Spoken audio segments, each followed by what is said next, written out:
Cemburu kepada sang pacar gara-gara handphone, gak terima merasa ada rahasia, seorang lelaki lebih memilih menghabisi pacarnya bahkan balita dari sang pacar.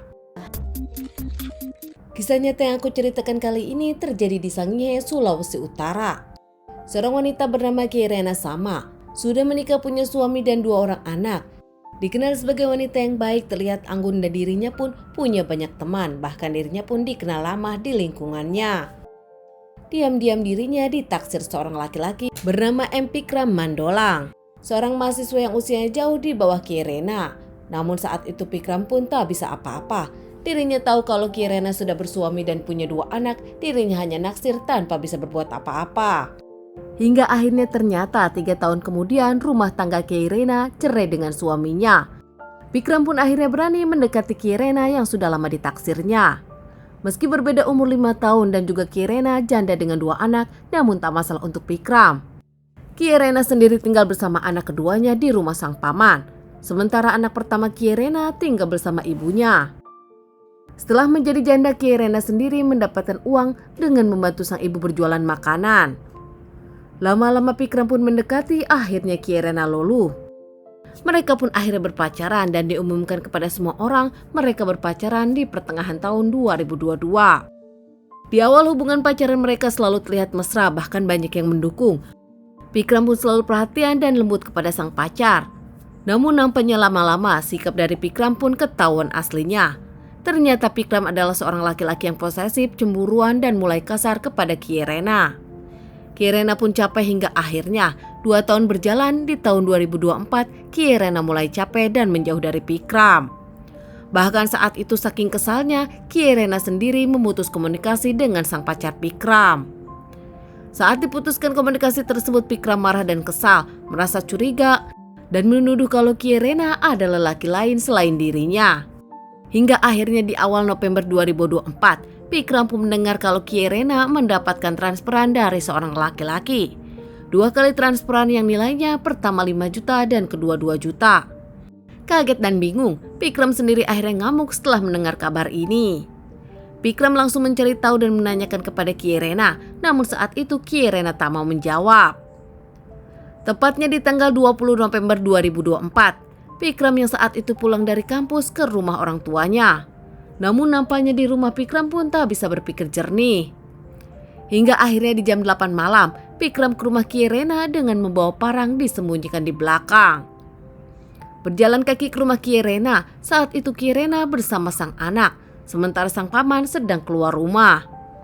Saat itu anak dari Kirena sendiri sudah tertidur. Kirena kaget melihat Pikram masuk ke rumah sang paman lewat jendela. Bahkan saat itu Kirena pun nampak tak hanya kaget melainkan takut. Pikram langsung menanyakan siapa lelaki yang dekat dengan Kirena, bahkan mengirimkan uang kepada Kirena.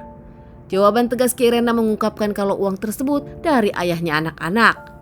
Namun nampaknya jawaban itu tak dipercayai oleh Pikram dan Pikram pun makin ngamuk. Pikram meminta Kirena memberikan handphonenya, namun Kirena tak mau. Pikram yang geram mengeluarkan senjata tajam, menikam Kirena beberapa kali hingga akhirnya Kirena lemah terjatuh dan tak bernyawa. Anak dari Kirena yang terbangun dengan keributan itu akhirnya menangis melihat sang ibu. Kaget balita ini menangis, Pikram pun menikam anak Kirena beberapa kali hingga akhirnya tak bernyawa juga.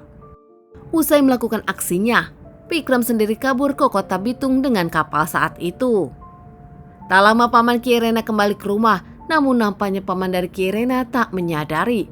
Merasa kalau sang keponakan dengan cucunya sudah tertidur, paman Kirena pun tidur ke kamarnya. Bahkan keesokan harinya di subuh hari, paman dari Kirena langsung ke kantor tak mengetahui dengan kondisi sang keponakan. Hingga ibu Kirena yang bingung saat berjualan tak seperti biasanya Kirena tak membantu. Menyuruh anak pertama Kirena untuk datang ke rumah paman Kirena, namun ternyata sang anak dari Kirena melihat pintu terkunci, bahkan tak ada jawaban dari dalam. Anak Kirena pun langsung mendatangi neneknya yaitu ibu dari Kirena, mengungkapkan kalau rumah sepi dan tak ada jawaban. Dengan kebingungan ibu dari Kirena pun datang ke rumah yang ditinggali oleh Kirena. Karena penasaran, ibu dari Kirena pun meminta tetangga untuk mendobrak kamar Kirena. Hingga akhirnya kaget menemukan sang anak dengan cucunya sudah tak bernyawa dengan kondisi tragis. Meminta bantuan kepada para tetangga dan melaporkan kejadian ini kepada pihak kepolisian. Bahkan ibu dari Kierena ini pun menelepon adiknya, paman dari Kierena yang tinggal bersama. Paman dari Kierena sendiri tak tahu apa-apa dan memberikan keterangannya kepada pihak kepolisian. Pihak kepolisian pun membawa kedua jasad ke rumah sakit untuk dilakukan otopsi dan tak lama mengembalikan jasad Kierena kepada keluarganya untuk dimakamkan. Jasad Kierena dengan anaknya sendiri ternyata mendapatkan banyak tikaman hingga mengeluarkan cairan merah dan berpulang. Sementara tak lama pihak kepolisian melakukan interogasi kepada keluarga dan juga para tetangga bahkan teman-teman Kierena. Hasilnya ternyata semua sama, kecurigaan mengarah kepada pacar Kierena yang tengah bermasalah karena kecemburuan.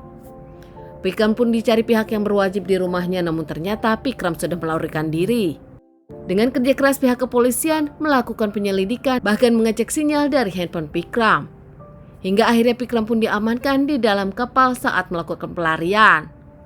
Melakukan perlawanan Pikram pun akhirnya didot pihak yang berwajib. Dikembalikan ke Sulawesi Utara, Pikram pun akhirnya mengakui dirinya memang menghabisi keduanya. Motifnya saat itu karena cemburu dan kesal kepada Kierena yang tak mau memberikan handphone. Diamankan terkait permasalahan ini dan akan menjalani persidangan. Masalah ini baru saja terjadi, namun Pikram sendiri terancam hukuman 20 tahun hingga seumur hidup. Keluarga Kierena sendiri tak menyangka Kierena yang baik dihabisi lelaki yang dicintai Kierena sendiri. Teman-teman, sekian dulu bahasan kasus yang aku bawakan kali ini. Semoga ini bisa dijadikan pelajaran untuk kita dan ditunggu bahasan kasus-kasus selanjutnya.